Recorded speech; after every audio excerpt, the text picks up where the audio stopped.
வணக்கம் நண்பர்களே, எப்படி இருக்கீங்க? இன்னைக்கு நேர்கொண்ட பார்வை நிகழ்ச்சியில் நம்ம பார்க்க போறது கேரளா மட்டும் இல்ல தமிழ்நாட்டை கலக்கிட்டு இருக்கிற டொவினோ தாமஸ், கீர்த்தி ஷெட்டி, பேசில் ஜோசப், அஜு வர்கீஸ், ஜெகதீஷ், ஹரிஷ் உத்தமன், ரோஹிணி மற்றும் பலர் நடிப்பிலையும் ஜிதின்லால் இயக்கத்திலையும் வந்திருக்கிற ஒரு அட்டகாசமான அட்வென்ச்சர் படமான ஏஆர்எம் அஜெண்டா 2ஆம் வருஷம் படம் எப்படி இருக்குன்னு நம்ம பார்க்க போறோம்.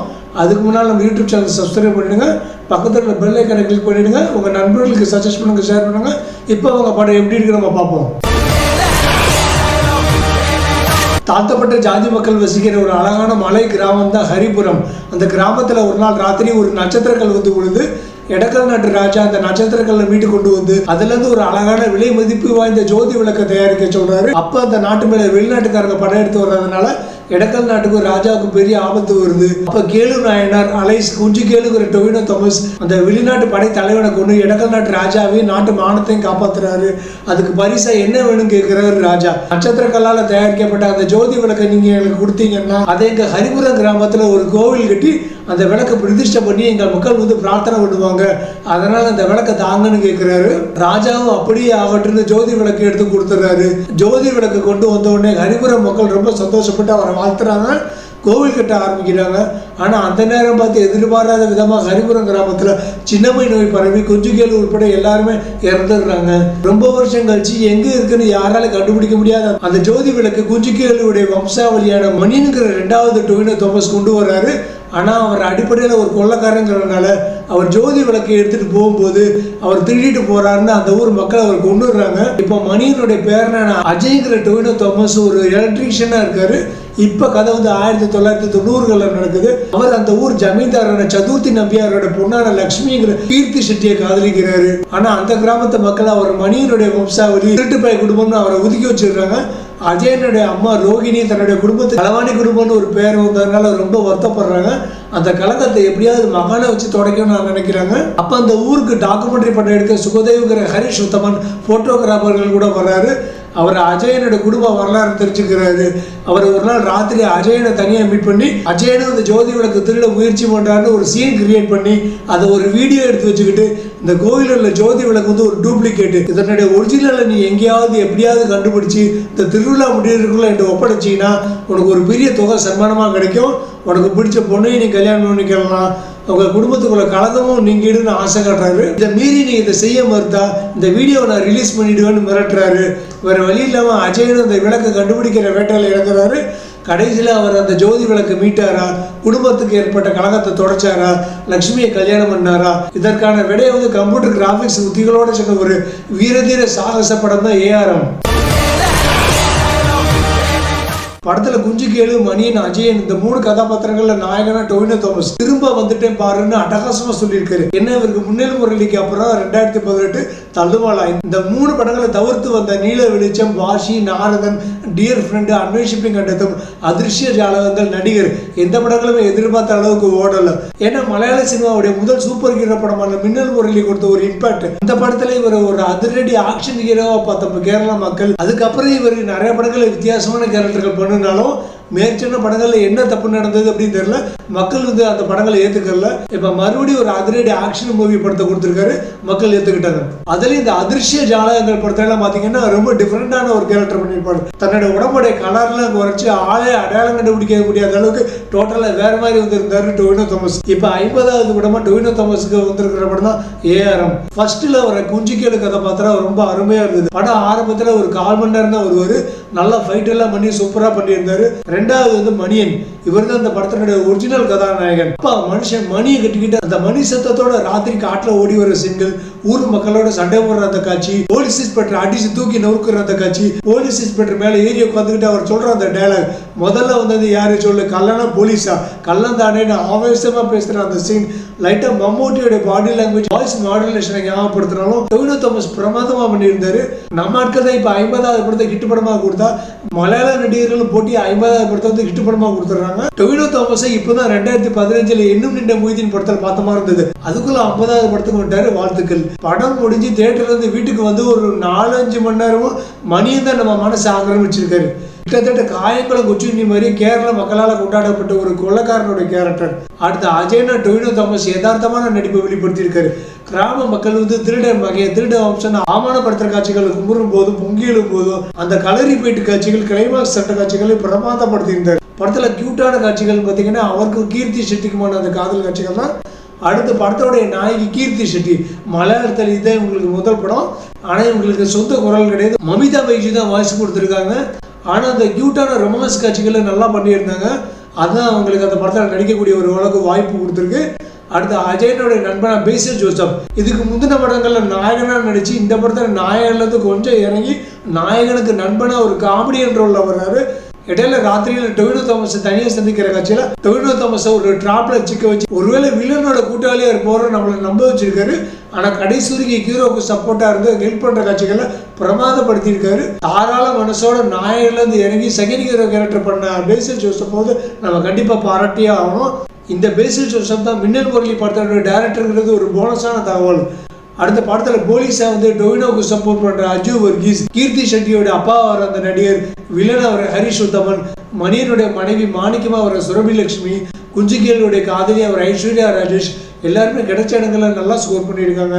இந்த மாதிரி ஹீரோ அட்வென்ச்சர் படங்கள் தெலுங்கா இருந்தாலும் சரி, தமிழா இருந்தாலும் சரி, மலையாளமா இருந்தாலும் சரி, நாயகனுடைய புரட்சிகரமான அம்மா கேரக்டருக்கு செப்ரா பட்டி மாதிரி 4-5 நடிகைகளை ரெடியாக வச்சிருப்பாங்க. ஒன்று ஈஸ்வரி ராவ், இல்லைன்னா ரம்யா கிருஷ்ணன், இல்லைன்னா ரோஹிணி. இந்த படம் வந்து ரோஹிணியோட கோட்டா போல இருக்கு.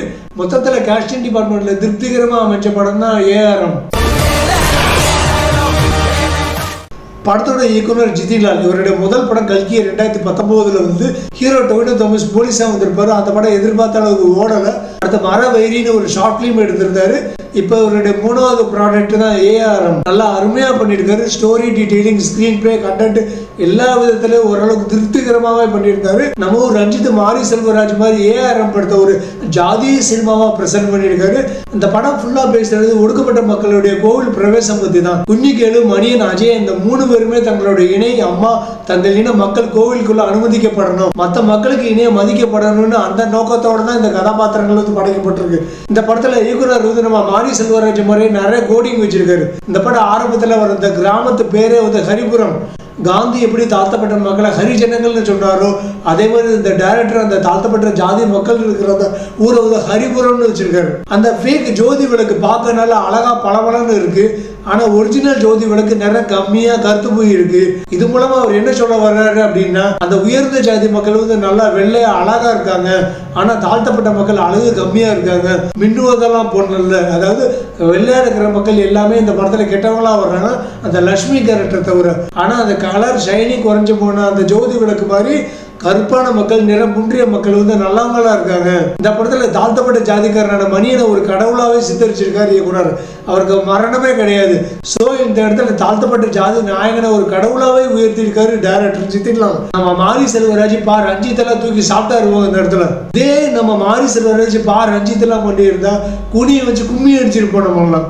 ஏறத்தால இதே கான்செப்ட்ல வந்து தங்கலான வந்து நம்ம வந்து ஓட வரட்டணும். ஆனால் கேரளாவில் மணியனை வந்து தூக்கி வச்சு கொண்டாடிட்டு இருக்காங்க. இதான் தமிழ் சினிமாவுக்கும் மலையாள சினிமாவுக்கும் உள்ள ஒரு வித்தியாசம். அவங்க வந்து ப்ரெசன்டேஷன் பார்க்குறாங்க, நம்ம வந்து ஜாதி பார்க்குறோம். டைரக்டருக்கு மிகப்பெரிய பாராட்டுகள். அடுத்து படத்துக்கு இசை வந்து திபு நீனான் தோமஸ். படத்தில் ஒரே ஒரு பாட்டு தான் இருந்தது, அந்த பாட்டு ரொம்ப நல்லா இருந்தது. அதே மாதிரி பிஜிஎம் ஸ்கோரிங் ஒரு அட்வென்ச்சர் படத்துக்கு ஏற்ற மாதிரி அருமையாக பண்ணியிருந்தாரு. குறிப்பாக சண்டை காட்சிகள், படத்தினுடைய ஆரம்ப காட்சிகள், கிளைமாக்ஸ் காட்சிகள், மணியன் சம்பந்தப்பட்ட காட்சிகள் எல்லாத்துலேயுமே பிஜிஎம் ஸ்கோரிங் வந்து இந்த படத்துக்கு ஒரு உயிர் கொடுத்ததுன்னு சொல்லணும். அடுத்து படத்தினுடைய விஷுவல் எஃபெக்ட்ஸ், சிஜி ஒர்க்லாம் ரொம்ப அற்புதமாக இருந்தது. படத்தோட ஆரம்பத்தில் அந்த கேலக்சியை காட்டுற விதம், நட்சத்திரங்கள் வந்து விழுகிறது, அந்த கேலக்சியை காட்டும் போது குஞ்சிகளோட பரம்பரையும் காட்டுவோம் அப்படின்னு சொல்ற மாதிரி அந்த கேலக்சிக்கு நடுவுலேயே டிஎன்ஏக்கள் ஜீன்களை காட்டின விதமும் ரொம்ப அருமையா இருந்தது. அந்த ஆரம்ப கேலக்சி சீன்கள் கூட வர மோகன்லாலுடைய வாய்ஸ் டைரக்ஷன் ரொம்ப அற்புதமா இருந்தது. நான் பார்த்தது மலையாள வெர்ஷன். தமிழ்ல ஜியான் விக்ரம் தான் தமிழ்ல நேரேட் பண்ணாரு அப்படின்னு சொன்னாங்க. இந்த படத்தினுடைய சிஜி ஒர்க் படத்துக்கு ஒரு பெரிய பிளஸ் பாயிண்ட்னு சொல்லலாம். இடையில மணியன் ஒரிஜினல் வழக்கு ஜெகதீஷ் கூட போய் சேர்ந்து மீட்டு எடுக்கிற அந்த சீன்லாம் வந்து ரொம்ப அமேசிங் அப்படின்னு சொல்லலாம். அதே மாதிரி கிளைமேக்ஸ்ல அஜய் அதே ஒரிஜினல் வழக்கு மீட்டு எடுக்கிற அந்த சீன் ரியலி சூப்பர். படத்துக்கு ஒளிப்பதிவு வந்து ஜோமோ டி ஜோன். அருமையான ஒரு அட்வென்ச்சர் ஃபிக்ஷன் படத்துக்கான பொருத்தமான ஒளிப்பதிவு. ஆரம்பத்தில் அந்த ஹரிபுரம் கிராமத்து காட்சிகள், மணியில் சம்பந்தப்பட்ட ராத்திரியில் எடுக்கப்பட்ட சண்டை காட்சிகள், அந்த வயலில் காற்றில் எல்லாரும் ஓடுற அந்த சீன், டொவினோ வலையை கிழிச்சிட்டு சண்டை போடுற அந்த சீன், அந்த சீனை எடுத்த விதம் எல்லாமே ரொம்ப அமேசிங்காக இருந்தது. அதே மாதிரி இன்டர்வலுக்கு அப்புறம் வர அந்த கலரி போயிட்டு காட்சி, கிளைமாக்ஸ் காட்சிகள் எல்லாத்துலேயுமே அவருடைய ஒளிப்பதிவு படத்துக்கு ஒரு பெரிய ஹை குவாலிட்டி கொடுத்துருக்கு. ஒரு 30 கோடி ரூபா பட்ஜெட்டுக்கு இந்த அளவுக்கு ஒரு சூப்பரான மூவி எடுக்க முடியுமான்னு வாயை பழந்து பார்க்க வச்சுருக்காங்க இந்த படத்தோட டீம். அந்த அளவுக்கு நேர்த்தியான ஒரு ஒளிப்பதிவு. படம் ஓணத்துக்கு 2 நாளைக்கு முன்னாடி 12ஆம் தேதி ரிலீஸ் பண்ணி படத்தோட பட்ஜெட்டான 35 கோடி ரூபா இப்போ கண்டிப்பாக கிராஸ் பண்ணியிருப்பாங்கன்னு நினைக்கிறேன். தமிழில் இந்த படம் நல்லா பேர் வாங்கியிருக்கு. ஒரு ஜாதிய படமாக பார்க்காம ஒரு நல்ல ப்ரெசன்டேஷன் ஒருத்தூர்ல படமாக அந்த படத்தை பார்க்கலாம். உங்களில் சில பேர் என்னோட தங்களான் ரிவ்யூ பார்த்துட்டு கேட்கலாம், அந்த படத்தை நீ ஜாதிய படம் சொல்லி அவ்வளோ கடுமையாக விமர்சனம் பண்ணுறியே, இந்த படத்தை போட்டு ஏன் இப்படி ஜாலரா எடுக்கிறேன் அப்படின்னு நீங்கள் கேட்கலாம். என்னுடைய ஒப்பீனியன் என்னன்னா, எந்த ஒரு இயக்குனரும் ஒரு ஜாதிய படம் எடுக்கலாம், தாழ்த்தப்பட்ட மக்களுக்காக குரல் கொடுக்கலாம், அவங்களோட முன்னேற்றத்துக்காக குரல் கொடுக்கலாம், அது தப்பே கிடையாது. அது எல்லாருக்குமான உரிமை. எல்லாத்துக்கும் மேலே வரணும்னு ஆசை இருக்கு. அதை ஒரு மெசஞ்சராக இவர் சொல்றது தப்பே கிடையாது. ஆனால் அதை ஒரு படத்துல சொல்லுங்க, எதுக்கு எல்லா படத்துலையும் அரைச்சமா மாதிரி அதே சொல்லிட்டு இருக்கீங்க? அதை தான் நாங்கள் கண்டிக்கிறோம்.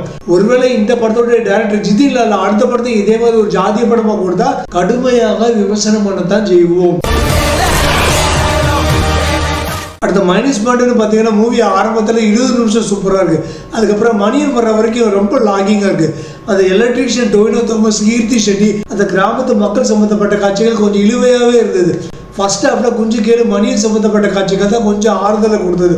மற்றபடி ஃபர்ஸ்ட் ஹாஃப் 1 hour மட்டும் இருந்தும் அதை பாஸ் பண்ணுறதுக்கு ரொம்ப கஷ்டமாக இருந்தது. செகண்ட் ஹாஃப் 1.5 மணி நேரம் இருந்தது. இது ஒரு பயங்கர ஒரு டைனஸ் கொடுத்தது. மொத்தமாக சொன்னால் ஆரம்ப 1/4 மணி நேரம் காட்சி, இடைவெளிக்கு முன்னால் வர்ற அந்த மணியன் சம்மந்தப்பட்ட காட்சிகள், இடைவெளிக்கு அப்புறம் வர மணியனுடைய சண்டை காட்சிகள், மணியனும் ஜெகதீஷும் ஒரிஜினல் விளக்கு எடுக்க போகிற காட்சிகள், அந்த கலரி போயிட்டு காட்சிகள், கிளைமாக்ஸ் காட்சிகள், இது தவிர மற்ற சீன்களை கடக்கிறது ரொம்ப கஷ்டமாக தான் இருந்தது. ஸ்க்ரீன் பிளேல அநியாயத்துக்கு கோட்டை விட்டுருக்காங்க. படத்தில் 3 ஹீரோடைய டாமினேஷன் அதிகமாக இருக்குது. மற்ற எந்த கதாபாத்திரங்களும் ரொம்ப ஸ்ட்ராங்காக போர்ட்ரேட் பண்ணப்படவே இல்லை. அதனால கிட்டத்தட்ட உண்மையான ஷோ மாதிரி தான் இருந்தது படம். இதுவும் ஆடியன்ஸ்க்கு ஒரு பெரிய டயர்னஸை கொடுத்தது. டொவினோ தாமஸ் உடைய ப்ரீ சூப்பர் ஹீரோ படமான மின்னல் முரளி எந்த அளவுக்கு நம்ம என்ஜாய் பண்ணோம், அதுக்கு முக்கியமான காரணம் அந்த படத்தோட ஸ்ட்ராங்கான வில்லன் கேரக்டரைசேஷன். வில்லனை குரு சோமசுந்தரம் அந்த படத்துக்கு ஒரு பெரிய ப்ளஸ் பாயிண்டாக இருந்தது. அந்த எனர்ஜெட்டிக் வில்லனிஸ் இந்த படத்தில் இல்லையே.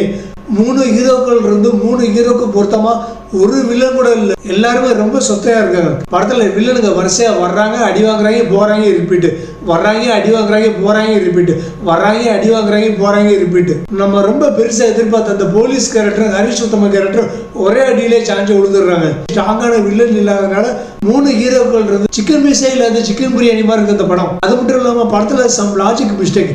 ஃபர்ஸ்ட் ஹாஃப்ல வர குஞ்சுக்கேளு ரொம்ப வெள்ளையா சிவப்பா அழகா இருக்காரு. அவருடைய வம்சாவளிகளான மணியனும் அஜயனும் ஏன் கலர் கம்மியா சுமார் கொஞ்சம் குமாரா இருக்காங்க? அப்ப குஞ்சுக்கேளு ஒரு ஜாதி, இவங்க வேறு ஜாதியா? குஞ்சுக்கேளுடைய வீரதீர சாகசங்களை பாராட்டி பேசுற லக்ஷ்மியோட பாட்டி, குஞ்சுக்கேளுடைய வம்சாவளியான மணியனுடைய பேரை லக்ஷ்மி சொன்னோட ஏன் எரிஞ்சுமே விழுகுறாங்க? அதுக்கு சரியான ரெஃபரன்ஸ் இல்லையே. குஞ்சுக்கேளு இறக்கும் போது அவருக்கு ராஜா கொடுத்த ஜோதி விளக்கு ஃபேக்குன்னு ஒரு ரகசிய செய்தி கிடைக்குது. அது அவருக்கு மட்டுமே தெரிஞ்ச ரகசியம். அந்த ரகசியம் தெரிஞ்ச உடனே இறந்துடுறாரு. அப்போ அந்த ரகசியம் அவர் சொல்லாம எப்படி மணியனுக்கு தெரிஞ்சது? அதுக்கப்புறம் சுகதேவன் அவரை ஹரிஷ் உத்தமனுக்கும் அந்த ரகசியம் எப்படி தெரிஞ்சது?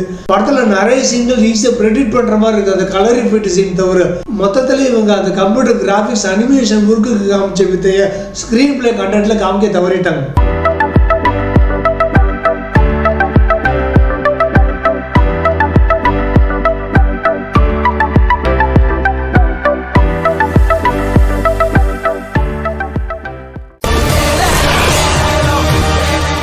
நிகழ்ச்சியோட கிளைமாக்ஸ் வந்தாச்சு. படத்தோட moral value, casting department contribution, technical department contribution, story, screenplay and content, இந்த 5 கிரைட்டீரியா அடிப்படையில் படத்துக்கு 5க்கு 3.25 ஸ்டார் கொடுக்கலாம். மொத்தத்தில் ARM AAM அஜய் அண்ட் அடிவொலி விமர்சனம் சொல்லி விமர்சனத்தை முடிச்சுக்கிறேன்.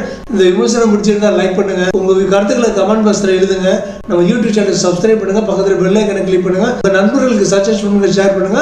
மீண்டும் இதே மாதிரி விமர்சனம் உங்களை சந்திக்க போறேன். உங்களிடமிருந்து விடைபெறுவது உங்கள் இசவாம்.